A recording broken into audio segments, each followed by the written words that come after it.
The first thing Director Prynn said to me was, "Don't touch the ghorrak." The second thing was, "Your predecessor didn't touch them either, and he's still left in a medical transport." She smiled at that.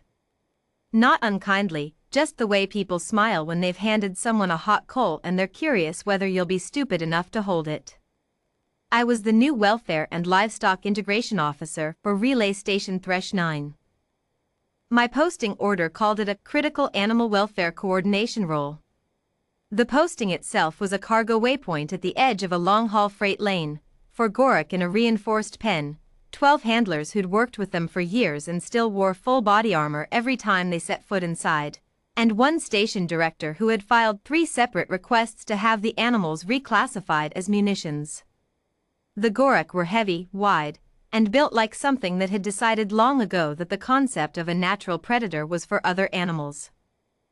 Black fur so dense it swallowed light, except along the flanks, where bioluminescent copper markings pulsed in slow rings, almost lazy, like a heartbeat with nothing to prove. Tusked blunt snouts. Paws the size of dinner plates. They moved cargo containers that weighed half a ton, and they did it without harness, without command, apparently out of something close to personal preference. The handlers called them rack, soot, bevel, and drum. Prynn called them a liability cluster. The station's safety file called them controlled-dangerous-fauna, elevated risk designation, full body contact restricted. There were 14 pages of protocol just for entering their pen. Prynn assigned me to complete an inventory of the pen on my second day. She handed me the 14-page protocol with both hands, the way someone passes you a grenade. I thanked her. She told me to log out a full suit of body armor from the equipment bay. I told her I would. I didn't. This is the part people want me to explain. They want a reason, some special training, some deep instinct about animals, some quiet courage they can admire and categorize. I don't have one. I had no field certification, no fauna experience, and I hadn't slept well on the transit ship. I was tired.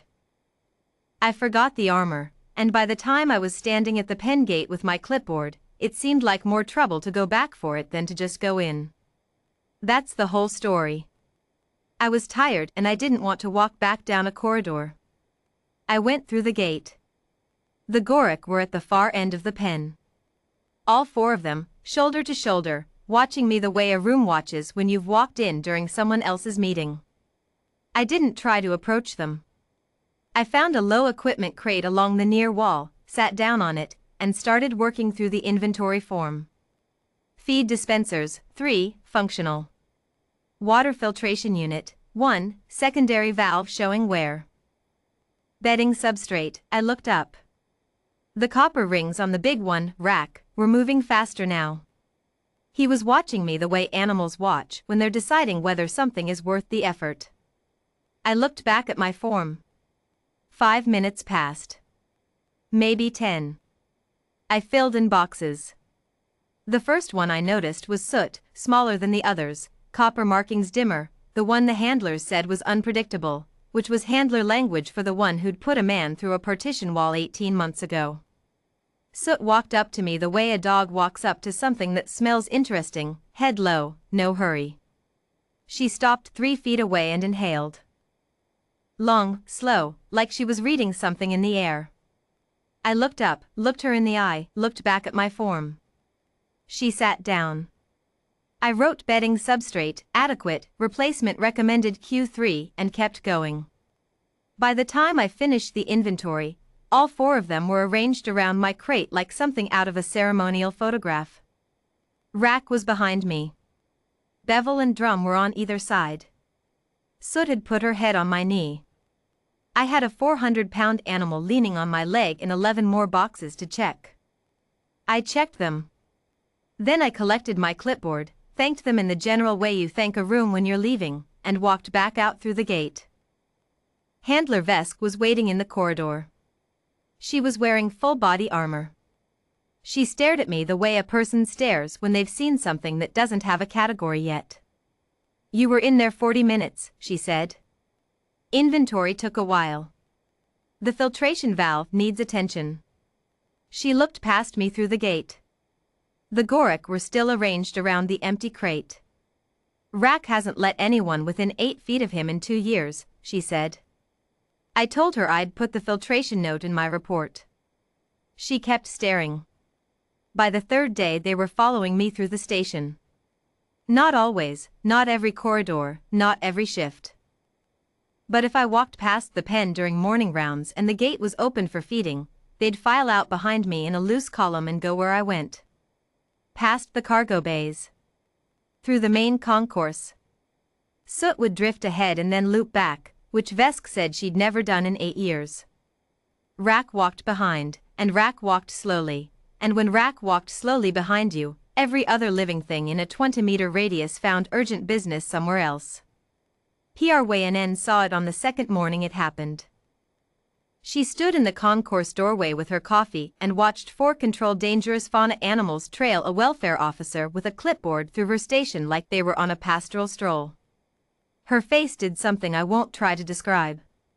She filed the transfer order that afternoon.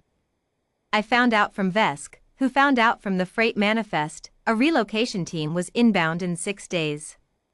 The ghorrak were being transferred to a processing facility on the outer route, a standard cargo reassignment, PRWNN's paperwork said.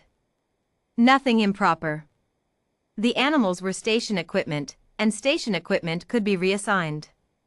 I read the compact animal welfare charter that evening. All of it. I had the time. Article 7 of the Interstation Fauna Compact, the one about bonded working fauna, was 4 pages long and very specific. If an animal classified as controlled dangerous fauna demonstrated a voluntary bonding behavior with a registered welfare officer, and that behavior was observed by 2 or more station personnel and logged in the welfare file, the animal qualified for a stability classification review before any transfer could proceed. Transfer couldn't be executed during a pending stability review. The review window was 30 days. I logged the behavior. I named Vesk as an observer. I named handler Cormath, who'd seen it from the cargo bay the 2nd morning and hadn't stopped talking about it since. I filed the review request at 0200 station time and went to sleep. At 0600, the relocation team arrived. They had a loading cage on a freight cart, 2 handlers in full transfer gear, and documentation from PRWNN's office authorizing immediate extraction. They went to the pen. They opened the transport cage. They waited. The ghorrak were not in the pen. They had followed me to my quarters overnight. Soot was asleep against the outside of my door. Rack, Bevel, and Drum were arranged down the corridor in a loose formation that the relocation team would have had to walk through to reach her. The team lead, to his credit, looked at the situation for approximately 4 seconds and then contacted PRWNN. I heard the call through the corridor panel. I heard PRWNN's voice, then a silence, then PRWNN's voice again at a different register. Then I heard the phrase pending welfare review come out of someone's mouth, and another silence, and then the sound of a freight cart being wheeled back toward the docking bay.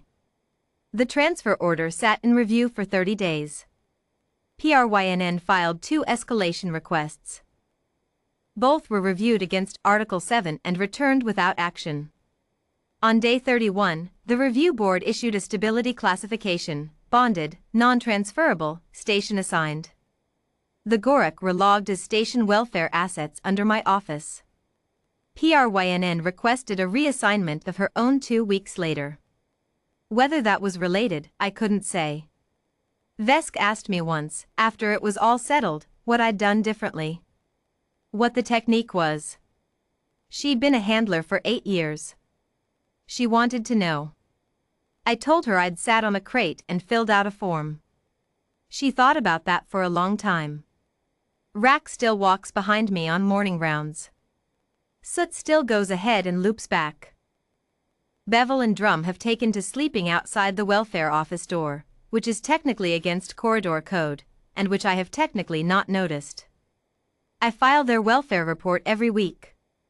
All 4 entries say the same thing, present and accounted for. That's all they ever need to say.